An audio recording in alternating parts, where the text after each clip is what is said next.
South ఇండియాలోనే అతి తక్కువ ధరలకి రత్నాలను అందించే ఏకైక సంస్థ 6JVR. ప్రభుత్వం వచ్చిన వెంటనే ప్రతి ఏడాదికి ఈ జాబ్ క్యాలెండర్ విడుదల చేస్తానని నమ్మబలికిన యువతను మోసం చేశాడు. ఆ యువతకి సమాధానం చెప్పడానికి సిద్ధమా? అలాగే ప్రభుత్వం వచ్చిన వారంలోగా సిపిఎస్ రద్దు చేస్తానని నమ్మబలికాడు. ఉద్యోగస్తులకి మోసం చేశాడు. ఆ ఉద్యోగస్తులకి సమాధానం చెప్పడానికి సిద్ధమా అని అడుగుతున్నాను. అలాగే నా ఎస్సీలు నా బీసీలు నా మైనారిటీలు అంటూ మరి చంపిన వాళ్లకు వాళ్ళని కాపాడుతూ రైలు కింద పడి ఆత్మహత్య చేసుకున్న ఆ కుటుంబానికి తిరిగి అతని ప్రాణాలను ఇవ్వడానికి సిద్ధమని సభాముఖంగా అడుగుతున్నాను. ఒక అబ్బాయి తన చెల్లిని వేధిస్తున్నానని అడిగితే ఆ పిల్లాడి మీద పెట్రోల్ పోసి తగలబెట్టిన ఆ కుటుంబం కన్నీళ్లు తొడవడానికి సిద్ధమని అడుగుతున్నాను.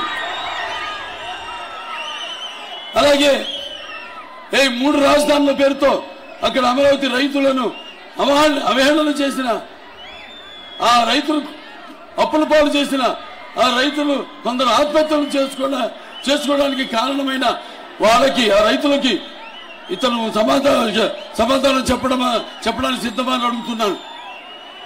అలాగే ఈ యొక్క ఏదైతే వ్యవసాయ శాఖ ఉందో దాన్ని మూసేసి ఈ రైతుల ఆత్మహత్యలకు అప్పుల్లో మన దేశంలోని మొదటి స్థానంలో ఉన్న మన ఆంధ్ర రాష్ట్రం నిలబెట్టినందుకు ఆ రైతులకు సమాచారం చెప్పడానికి సిద్ధమా?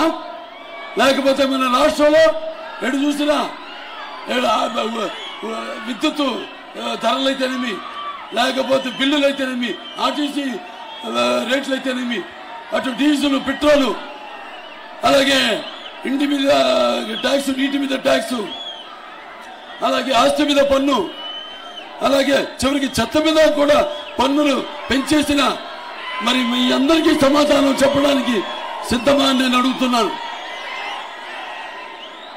వీటన్నిటికీ సిద్ధమా అని చెప్పండి. రారు, వాళ్ళ కోట నుంచి బయటికి రారు,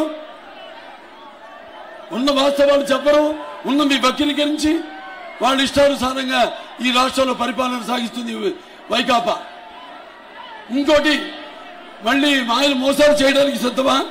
లేకపోతే అక్రమాలు అరాచాలకి సిద్ధమా? ఇంకా ముందు 100 ఏళ్ల వరకు ప్రజలకు దొరకకుండా ఈ ఇసుక పాత్రలను తవ్వడానికి సిద్ధమా? లేకపోతే ఈ యొక్క చీప్ లిక్కర్ పేరుతో బ్రాండ్ మద్యం అమ్ముకుంటూ లక్షల కోట్లు సంపాదించడానికి సిద్ధమా? లేకపోతే ఈ యొక్క ప్రభుత్వం తయారు చేస్తున్న ఈ కల్తీ మద్యాన్ని తాగించి కొన్ని లక్షల కోట్ల మంది ఆడపడుచుల తాలి పొట్లు పెంచడానికి మళ్ళీ సిద్ధమని అడుగుతున్నాను.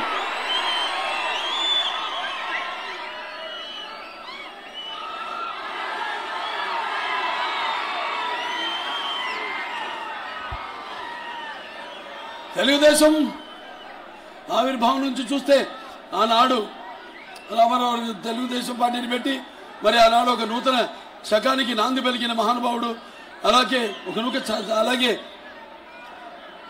ఒక నూతన జాతికి ఆయన ఆదర్శప్రాయుడు, అలాగే ఆయన ఒక నానా జాతులకి దేవుడితో సమానంగా నిలిచిపోయాడు అందరి గుండెల్లో. సమాజమే దేవాలయ, ప్రజల దేవుళ్ళు, అందులో నేను ఒక అర్చకుణ్ణి అని చాటి చెప్పిన ప్రజలచే కొలవబడిన ఒక భగవంతుడిలా కొలబడిన మహానుభావుడు ఆయన ప్రజల సేవకే అంకితమై ఆనాడు మరి యువతకు ఆదర్శం, అలాగే మరుగుతున్న నెత్తురు మరిగేలా చేసే ఒక అగ్ని కణం నందమూరి తారక రామారావు గారు. సుమన్ టీవీలో మీ పర్సనల్ అండ్ బిజినెస్ ప్రమోషన్స్ కోసం కింది నెంబర్కి కాంటాక్ట్ చేయండి.